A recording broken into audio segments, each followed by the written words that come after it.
Hey everyone, welcome to the Breaking Barriers conversation. I'm Lee Stevenson, aka the Church Guru, and excited to engage each and every one of you in this course. This is probably one of my favorite conversations that I get to have with pastors and church leaders from around the country. And I think it's incredibly helpful. I'm just going to take some time, walk you through the principles of what had led us in both of our churches to break the 100, the 200 barrier, even all the way up past the 500 barrier. And excited to be able to just share with you some of the things that we've learned. I'm going to encourage you to interact and write down any type of questions and send those my way. These are great conversations for all of us to be able to interact with when it comes to some of the live Q&As that we'll make available out there through the app. And let's kind of begin the conversation. So when it comes to breaking barriers, whatever barrier it is that may exist, when it's specifically talking about growth barriers in the church, the number one barrier to church growth is simply this: it's desire. Do you really want to grow? I mean, if the answer is yes, then there's a willingness to commit to the goal. And when you're willing to commit to that goal, it's going to require you to accept and engage some change in the way that you lead and the way that the church is functionally structured as well. Now, here's the challenge. It is going to require change, not just from you, but other key leaders in the life of the church, and even a willingness to accept change by those that are your congregants as well. Change is never easy because anytime change is ushered in, which let's talk about, that's leadership. Leadership is engaging and walking people through difficult change. Change always equals loss.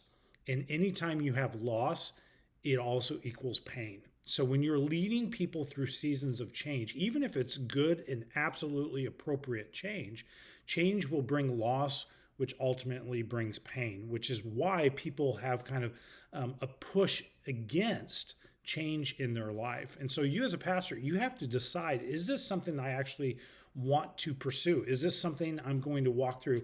And it's okay if you sit there and kind of go, you know what? I just don't know if that's me. I don't know if I'm ready to go to that level and accept the different responsibilities or different relational requirements that are required to lead at that level. I'm kind of comfortable where I'm at. That's okay. But there has to be a willingness to admit that when it comes to your own leadership capacity, your own leadership skills. Now, it's important, kind of phase one of this is to define, how are we actually working? In other words, how are we playing the game? And I want to use some language that Larry Osborne, he was one of my coaches years ago. He kind of coined, he's written about this, and I want to kind of take that and give this some perspective of how this interacts when it comes to how we play the game and where we need to play the game if we want to usher in the appropriate change that allows us to break barriers.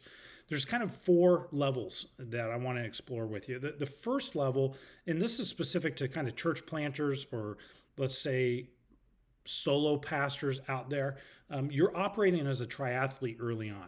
And what it means to be a triathlete is you probably only can do three things, and three things really, really well. And the capacity is directly related to your personal energy level. And so the ability to continue to move forward, to continue to break through barriers, is utterly dependent on who you are and your overall energy level.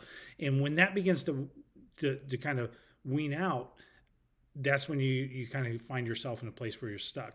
Eventually, you're going to move from being a triathlete to now being golf buddies. And what I mean by golf buddies is when you play golf, ministry is really done in small groups where responsibilities as a whole are shared. In other words, we all kind of know what each other is doing. At some point early on, especially for you as solo pastors, it's healthy to transition to be golf buddies where you're not having to carry the responsibility for everything. That now you have a small group of people that are trusted, they love you, you love them, and you know that you can hand off, you can delegate ministry responsibilities to them. And with some level of efficiency, they're going to carry those out. But we all are aware of what everybody is kind of working on. And we've accepted that. And sometimes, yeah, I'll pick that up because I know that they're busy, or, hey, I can't do it this week, but would you mind doing that? And so there's a shared responsibility that takes place when we're golf buddies. Now, that can only take us so far. And I typically think that Golf Buddies takes us to maybe, if we're really skilled, very gifted golfers, it might get us to 150, maybe even up to 200. But that will become the lid. That'll be the ceiling to being able to break through that 200 barrier. So eventually, Golf Buddies have to transition to learning to play basketball. And basketball is the way it's connected, it's relationally connected to playing specific roles on the team. And you may have a team of 10 players, and there might be one or two of those players that rarely, if ever, actually get in the game, but they're critically important when it comes to the practice and making sure that practices are being able to be carried out. But then you have role players. And you want to kind of keep specific role players within their given role, based on their gifting, based on their wiring. In other words, you don't want necessarily your point guard to spend a lot of time playing center. And you don't want your center regularly bringing up the ball and being the one that's responsible for making assists. You want to utilize them based on what their giftings are and structure accordingly to that. Now, it's a very, very difficult transition going from golf to basketball, because in order to go from golf to basketball, there's a willingness from the team to be willing to give up certain aspects of knowledge and even sometimes responsibility, where you may not necessarily know everything that is going on. And you have a very designated area that now I need to work in this ministry. So anytime that you're walking through this transition, there's a high likelihood that you may have some golf buddies that just don't want to play basketball. And they're going to be difficult to transition from golf to basketball. And that is a very difficult change to make. Then the last group would be going from basketball to football. And when you think about football, how many teams exist in football? There's 3. You've got special teams, you got an offensive team, and you have a defensive team. Now, when the years that I played football, offense would go and they'd work on this side of the field on their given playbook. The defense would go over here, and then sometimes the special teams would be made up of different people, and we'd work on special teams for a little bit. But the reality was that the offense just trusted the fact that the defense was preparing for what they needed to do and preparing for our opponent. And the defense was doing the same for the offense, just trusting the fact that we were playing our role. And we didn't really spend a whole lot of time learning what the defense was working on. And defense didn't care really what we were working on. This was the idea that we have multiple teams focused into very specific responsibilities. And it's all held together with really a high level of trust. And this is such an important piece. And it's a transitional piece that we all have to do. Now, the interesting thing is, when you think about football, there are definitely different levels to how the game is played. Meaning, let's say a JV high school football team plays a whole lot different football and quality football than a Division I college football team would play. Same thing comes true when it comes to a professional football team. So as your church grows, and as you navigate these different layers of how you're actually playing the game, there's even a quality factor to how we have to continue to increase even the quality. So maybe you've transitioned and you're playing football, but maybe it's JV level football, and your goal is to get to NAIA, then eventually get to Division I, is slowly to increase that quality. Now, each time that you're making one of these transitions, it is somewhat difficult. And you're going to have to spend a little bit more time relationally walking with those key personnel, helping them make this transition as you move forward in leading the church.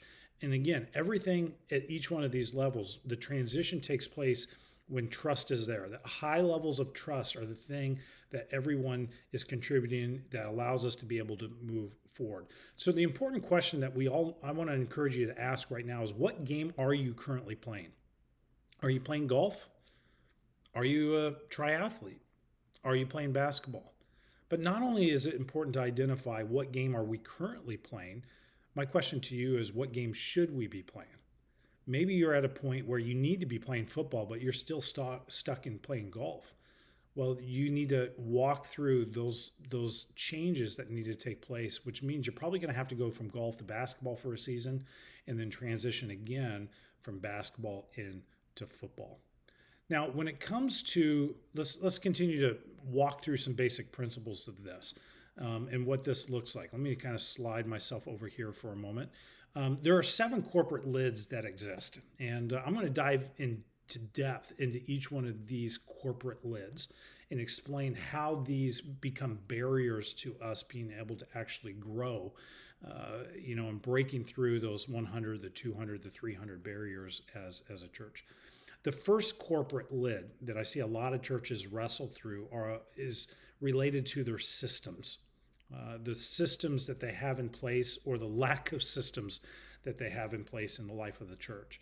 Now, when it comes to church systems, there are, I would call, 6 critical systems that every church leadership group, leadership team need to process and think through and actually have some kind of clarity as to how this actually functions in the life of the church. What are those? Number 1, and this is just random order. What are we doing for group life? How are we getting people into community? And is it an easy process? Are we making each step super clear and easy for someone to take? In other words, let's say I show up to your church and I really like your church, and now my family and we've been attending there for 3-4 weeks. What's next? How do I get more involved? Is it serving? Is it group life? Is there a class? You want to make sure that each one of those steps, how you bridge somebody from point A to point B, is super clear, and it's the right step. Sometimes I think in the church, we think that people are able to make these huge leaps in order to go from point A to point B, and the reality is they can't. And that is overwhelming. In other words, hey, I've been to your church 3 or 4 weeks, and now you're expecting me to jump into a small group. I don't know anybody in a small group. I'm uncomfortable just walking into somebody's house that I don't have an already established relationship with. But we do that so often. And so we need to put ourselves in their shoes and think, is this practical when it comes to new people that are stepping in? Now, you might have a few people that go like, yeah, they're super extroverted. Maybe they've been in church for a long time and they're more than happy to just jump in and get to know people. But that's not the norm when it comes to how people engage group life. So you want to have an established process of how are we actually moving people relationally to connect with each other and help them feel comfortable each and every stage. The second system we want to think through is how are we moving people efficiently and effectively in our facility. And again, this is different if you're in a portable situation or if you actually have a permanent facility. And what that would mean is how and where are we actually placing signs? Do they make sense? What are the things that people are thinking of the most when they step into your campus for the very first time? It's probably things like, what do I do with my kids? Where do I check them in? Where is the auditorium? Is the coffee? Are the donuts? Are these things free? Where are the bathrooms? All those are important things to think through from a systematic standpoint when it comes to our facility and how our facility operates. Parking would be included in that. Is it easy for people to get parked? Are all your key volunteers that show up early taking the best parking spots? I want to encourage you to challenge your volunteers to actually park further away, make the walk, and so that those that come in for the very first time know exactly where to go. We've adopted language at both of our churches in this kind of campus awareness that when people, as soon as they drive in, we begin to welcome them. And then we have signage that says new here, park here with arrows. And we have it each labeled kind of parking spots for them to go. And then as they walk in towards the door, we have new here, start here. And so we just kind of have adopted that type of language each step of the way to make it super clear as to where do people go, even from the moment that they pull onto our campus for the very first time. The fourth system that's critical is thinking through your guest experience and follow-up. If you want to be a friendly church, what does that mean? We have adopted the phrase that we want to be the friendliest church in Orlando. So what does that mean? Well, that means a few things. Like, we've trained our volunteer teams. We don't point. In other words, when somebody walks in and goes, hey, what do I do with my children, or where are the bathrooms? We will walk them that direction. So we'll walk the family to the children's ministry, which gives us time frame to actually get to know them, to build a level of trust and relationship with them, and just thank them for taking the time, and then being able to give them the next key. So at that point, it's like there's a handoff that takes place at the children's check-in area. But at the same time, we do everything we possibly can to get their information, but not double that up. In other words, if they're checking in their kids for children's ministry and we're getting all this key information, we're not asking them to go to the guest services table and get the exact same information. So we've learned to streamline that process each and every line. And then the process at that is, with as quickly as possible, our goal is within 24 hours of somebody stepping on the campus that we actually do some type of follow-up. Usually it's an email, a text, or a quick phone call. Now, what I noticed is early on when I became a pastor and church planter, I loved actually making that phone call and just say, hey, I just wanted to say thanks for stopping in. But what I realized, it absolutely freaked people out when the lead pastor was actually the one on the other end of the phone. And so I've learned to back away from that and look for other key steps to be able to engage people. And one of those simply is, I love to hang out in the lobby when people are coming and when people are going after a service. And I'll even, from the front at the beginning of the sermon, I'll take a moment, introduce myself, and just specifically welcome people there that are there for the very first time and say, hey, as you exit, if we haven't had the opportunity to meet, I would love nothing more than to have a quick opportunity to just personally welcome you to our church. Would you mind just stop by and introduce yourself? And you'd be amazed at how many new families and new couples I've had the opportunity to meet by just implementing that little phrase at the beginning of a sermon. So you want to think through, what are we doing in order to capture first-time guest information? How do we know if they're coming back? How do we know when they begin to give for the first time? And what portions of that are we celebrating, and how are we engaging them each time that they take a next step? Children's ministry, absolutely critical. One thing I would love you to think about is, do we do anything special for those children that show up for the first time? Maybe we're going to send them a postcard in the mail. I know every kid loves to get something in the mail, and so that may be something that you're able to do. Look for a wow opportunity. At the same time, consider, even when you do your check-in, maybe you have a different colored tag that you put on kids that are there for the very first time. And then that color kind of notifies teachers and other people that are working in the children's ministry, hey, this family, this child, they're here for the first time. And so that is kind of a cue for them to know, how do I engage? How do I have a conversation? And then maybe I need to have a different conversation with them just to make them feel, welcomed and a part of the ministry as a whole. And then the last one I want to encourage you is leadership development. How are we actively actually developing leaders in our community? And the reality is, this is a whole nother teaching session to walk you through some basic ideas on how to do leadership development and how to do it well. But the reality is going to require intentionality on your behalf as the key leader in the life of the church to begin to process, begin to acclimate who shows potential leadership and how are they showing that leadership. Now, what do we do? And begin to invite them in through even a formal process to develop and be able to observe. The key thing I want you to think about, though, when it comes to leadership isn't something that we appoint. Leadership is always something that is recognized. And that in itself will save you a lot of pain and heartache when it comes to leading through these different growth barriers. You will have people, if you haven't already, that will come in the doors of your church and they're going, yeah, I led at this church, or I did this at this place. You need me, in other words. And they're saying, hey, I would love nothing more than to teach. That's wonderful, but you're not going to teach here for a while. We need the opportunity to observe and see how you lead. And so I'm going to encourage you just to jump in and begin to serve somewhere. And how can we help you in that process? And you'll begin to realize really quick if this person is more about themselves and just wanting to leverage their talents, or if they're really humble when it comes to bringing an attitude of servanthood to the life of your church. So keep that perspective. Leadership is recognized, and so you got to put them in a place where over time you can recognize, is this person a leader? Are they bringing in the type of people, or who's following them? Are they the type of person that we want to have in leadership? It's not something that we just simply appoint. Now, the second corporate lid would I would just dub this as cultural trends. Sometimes there are things that are going on culturally within your specific community that you have no power or say over. In other words, I had a friend years ago that decided to plant a church in this very specific community in Detroit. And after he landed in that community, over the next 5 years, that community actually diminished in population by close to 30%.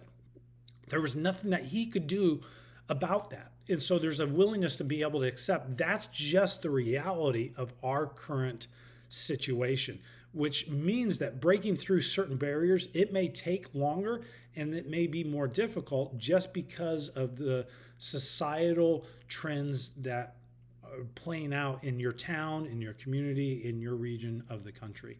And so just I want to make that be aware. There's not a whole lot more that we need to say about that. Number 3 would be the culture of the corporation. So the culture of your church. I think the culture of your church is the most important concept of your church when it comes to breaking barriers. Let me be honest. Most vision statements and most value statements in the life of a church can be plugged and played in any church situation. That church would be okay. The thing that differentiates you from other churches that exist out there is your culture. People, when the moment that they walk into the doors of your church, they will smell your culture and they will make a decision. Is this the type of place that I want to be? Are these people like me? And when it comes to leading the culture, this is something you as the key leader, as the key pastor, as the lead pastor, you cannot delegate. This is something that you have to own and you have to begin to develop it. And you have to be very, very specific in creating the culture that you want to create. Because if you don't fight for your culture, I promise you, somebody else will. And you don't want that to happen. Because all of a sudden you may be a couple years down the road and you realize, I don't even like my own church because you don't like the culture of your church. Well, you're the pastor, you're the leader of that. And at some point you chose not to define the culture of who you want to become and the type of people and the way that you're going to operate. So the culture to new people probably also feels different than the culture feels for those that have been there for a while or the insiders. And when that begins to happen and begins to spread, that actually becomes an unhealthy thing.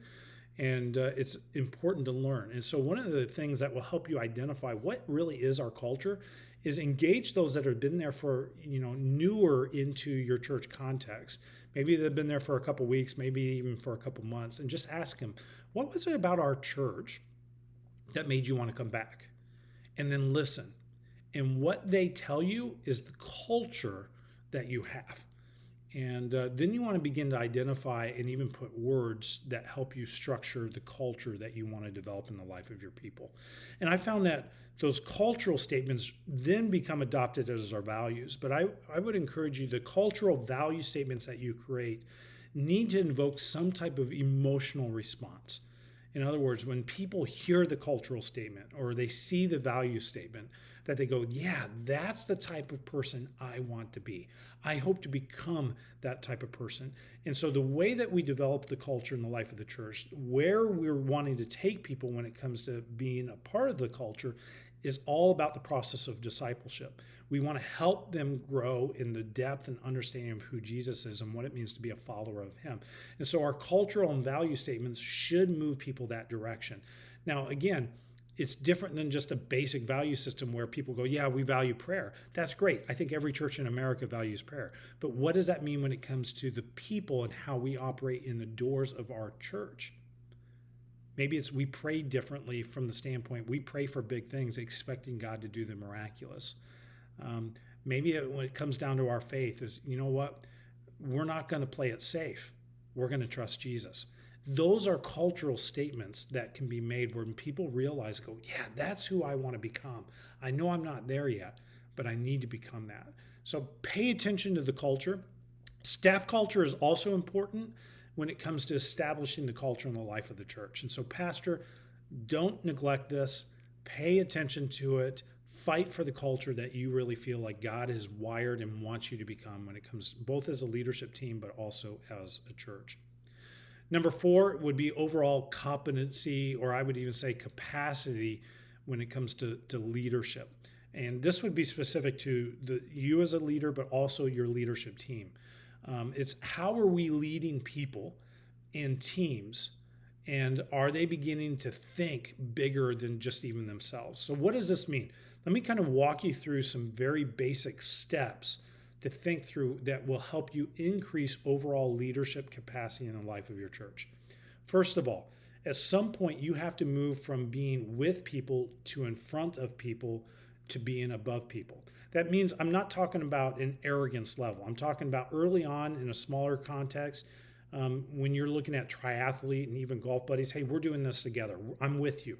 But at some point, you've got to become the person that is in front of the gathering, motivating the masses, and you begin to delegate the lower levels of that to other people to engage in. That frees you up to eventually, hey, I'm living at a 30,000 foot view, and which allows me to think long term. Where are we going, and how are we going to actually get there? And then I'm going to work to bring other people along the way that can help implement all the other pieces.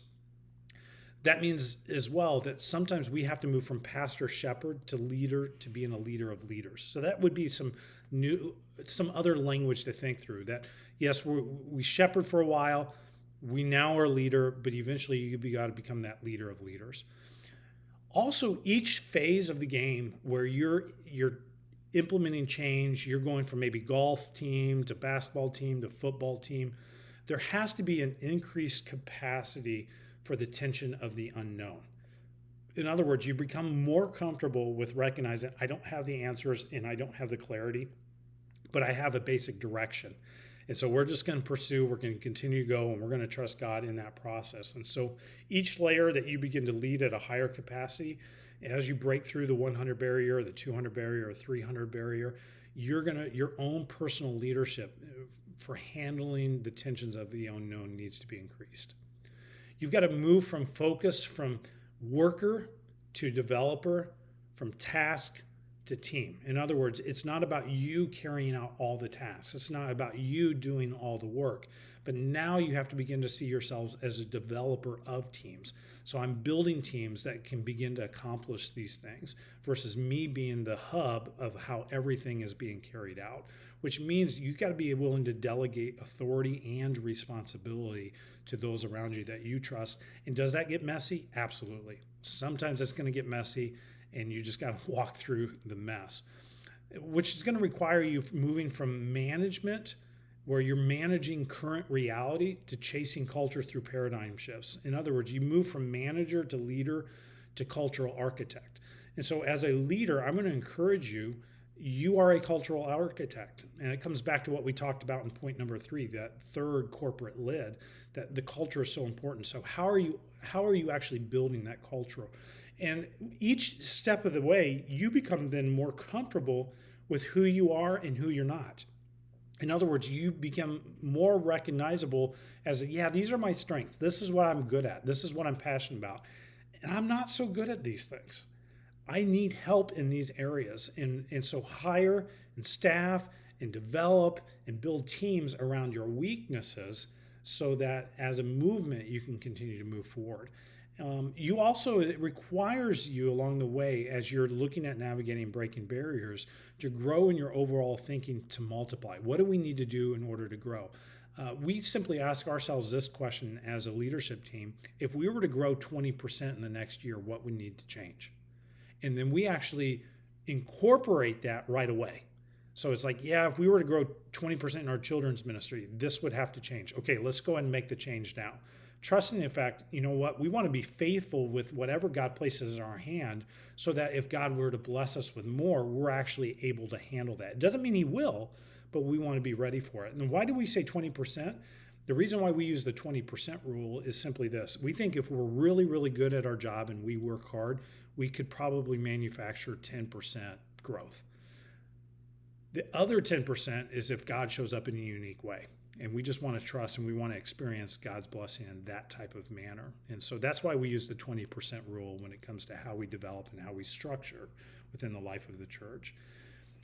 As a leader, As you're increasing your overall capacity to lead, you also have to move from being more reactive to proactive in the way that your leadership style operates, which is going to require you to become more optimistic, joyful, hopeful for change. And the only way that that's going to actually take place is you have to let go emotionally.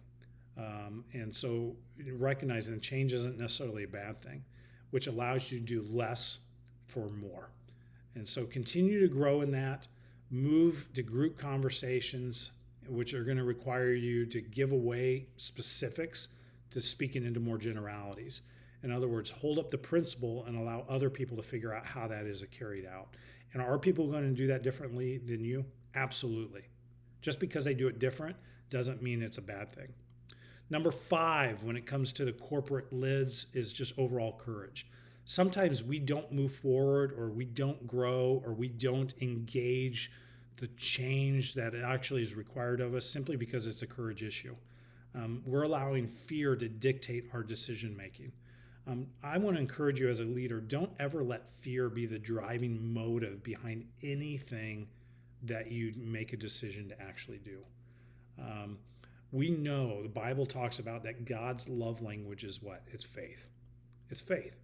And every kind of key pillar of the faith that even we see in the book of Hebrews are people that maybe at some point fear was a driver, but they learned to manage that and learned to move through that. And then they operated by faith more than they did by fear.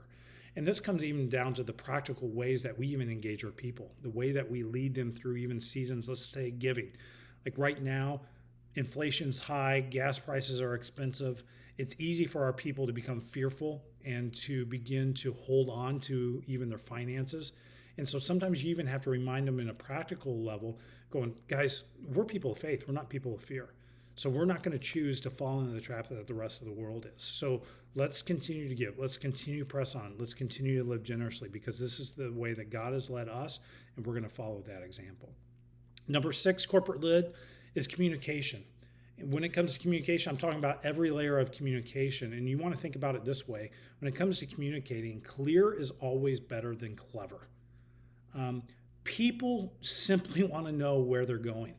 And you may work really hard at creating this clever statement and, hey, this is what we're going to do. And it may be really memorable and pithy.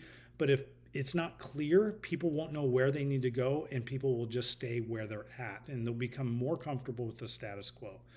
And I would even say you need to define levels of communication.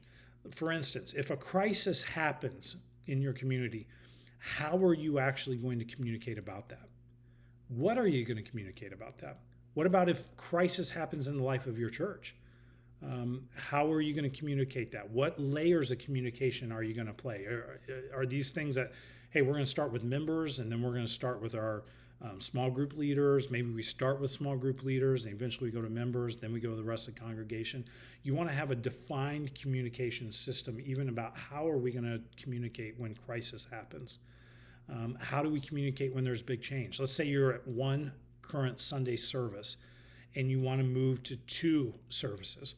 How are we going to actually communicate about that? How much time do we need to give people in order to make appropriate changes in order to move from one service to 2 services? Think about your children's ministry. How are we going to communicate that to our children's workers so that they feel enough like they're in the know and they're helping us implement the change? Do we keep people with us, or do people leave because of uncertainty? That's a key question that will help you define how well are we currently communicating, and what do we need to do differently when it comes to our overall communication strategy. And then the number 7 corporate lid, and I think this is self-explainable, it's character. Sometimes because of a character issue, we just hit a barrier and we're stuck. And so we want to make sure we want to take a look at ourselves first. Is there something I've been doing that honestly isn't great? I'm not living as the person that Christ has called me to live. You need to confess it, you need to repent of it, and then move on. Or is there some other key team leaders that there are some character issues and it needs to be dealt with in that process? Now, here's 5 hacks that will help you in that overall growth period and make through the barriers. And sometimes these are just small things. Let me walk you through real quick kind of these 5 hacks. Sometimes the one thing that we need to do in order to break through a barrier is we need to begin hosting multiple services. If you're not already doing so, I want to encourage you to seriously start thinking about it and start planning. When should we pull that trigger? What would that look like?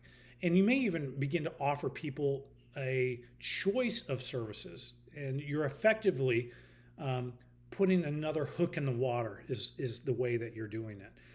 Let's say you're currently at a 10 o'clock service and you're looking at going to 2 services. Change that service time. So maybe now you go to 9:30 and 11, and as a result, you're forcing everybody to change.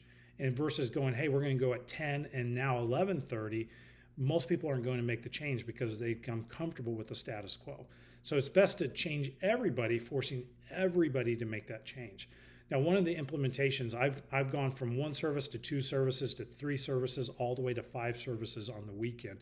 Each time that we added a new service, one of the things I just simply say, hey, we're going to be adding this service. It's going to be a Sunday, let's say noon service. I just asked the service, hey, we need 50 people right now to commit to going there when we start that. And would you commit to 6 weeks of going and just helping us get that service established? If you'd be willing to do that, would you just raise your hand? And then I just wait on the stage until we get 50 people that raise their hands. And it'll get a little awkward, but I promise you, they will become more uncomfortable with the awkwardness than you are. And eventually you'll get the number of people willing to commit to helping get that new service established. So that's one way to think about even establishing the new service. Number 2, you may need to multiply your staff. In order to grow past the 200 barrier, you must begin moving to multiple staff or multiple leadership position. I would even say in order to break the 200 barrier, you need 8 key leaders on your team that have the ability to actually multiply themselves. Now, when I say key leaders, it doesn't mean they're paid. Not everybody has to be paid, but they're owning and have a high level of responsibility, authority in the life of the ministry, and they have the ability to replicate themselves. You won't break through the 200 barrier until you have 8 key leaders that are actually able to do that. And so as a result, you must begin to specialize the staff then under your leadership in order to break those barriers. Number 3, consider planning big days. The best way I know to break through barriers, to quote Rick Warren on this, is to break as many as we possibly can in the fewest amount of time. So big days are a way and able that give you the ability to actually do that. It may be an event that your numbers actually go up. Yes, they may go back down afterwards, but not usually as far as before that event. So keep doing this and you'll grow. So big holidays are obviously a great time to kind of concentrate efforts towards these type of events. Think Easter, think Christmas. Plan outreaches to the community around those areas. Don't start a brand new series. Don't bring a big guest in on an Easter Sunday.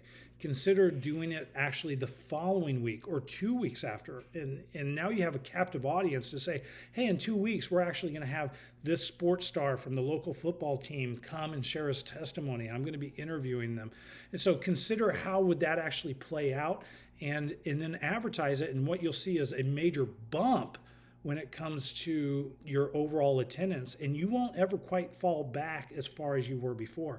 And I can tell you, I've had a number of those type of guests come, and most of them cost me nothing. It just required maybe a lunch or a coffee to get to know them, hear their testimony, and then invite them on. When you do somebody, bring somebody in and put them on the stage, Pastor, I'm going to encourage you to do this, interview them. Don't give them the free mic, because people will come to hear them, but they'll stay because of their connection to you. So you want to help give them an opportunity to get to know your heart and connect to you, because your guests won't be back the following week, but you will. Number 4, quick hack to help you grow, multiply groups. People will often complain about not being cared for as the church grows. And the real issue then typically is, I feel like I'm losing control. There are so many people here. I just don't feel like anybody cares about me anymore. That's a common complaint. Another is, the pastor's just too busy for me now. Caring, I get it. It is a completely legitimate issue. But you can respond through multiplication of groups. Groups of 8 to 12 people, small group ministry. Groups can become that natural tool for caring for the body. And one of the things I've even talked about and used as we hit different stages of growth, I just stand up in front of the church and say, hey guys, I don't know if you recognize, like, we have more people than we had a year ago. It's wonderful. Like, this is what we've started the church, is to see more and more people come to know and follow Jesus. You're doing it. Thank you. Thank you for inviting your friends. Thank you for inviting your family to be a part of what God is doing. I'm at a stage now, and part of it is just my brain can't keep up, that our church is big enough. It's impossible for me to know everybody's name. As much as I'd love to, I'm at a stage I can't keep up with that. But here's the thing: I want you to be known. I want you to be cared for. It means anytime everybody's at the hospital, I can't necessarily be the one to visit the hospital. I can't meet with everybody when they have a serious need. But we want you to be known. We want you to be cared for. We want you to be prayed for. Here's how you can do that. And you give them the next steps to being in a small group. And I also usually follow up with this, saying, guys, I know you want a pastor that has a really good marriage. I know you want a pastor who has a great relationship with their kids. Because of that, I have to say no to some things in order to preserve my marriage and preserve my relationship with my kids. So I want you to get into a small group, and then have small group signups immediate after the service. And you'll notice your small group signups will immediately increase. And last one, sometimes we just need to simply expand our facility. And I'm not advocating just rush out, build a facility, make it bigger. In fact, many churches sometimes build too small or even too fast. And so what I'm saying is, you need to plan for growth and project what your needs currently are, but what your needs will be if you continue to move that direction. And as a result, build the team, build the facility in order to be able to facilitate that necessary growth. A great resource that I found helpful for me, and I think you'll find it helpful for you, Tim Keller wrote this paper called Leadership and Church Size Dynamics. You can simply Google that, and he'll even walk you through some other basics that coincide with some of the principles that I've even shared with you in this conversation, in this course. Here, Pastor, hear me out. You can do this. You can do this. I believe in you. I'm praying for you. Walk with courage. Walk by faith. Make the necessary changes that you need to, and more people as a result will come to know Jesus. If there's anything practically I can help you in the process, please reach out or save your questions for our live Q&A. Love to be able to walk with you through it.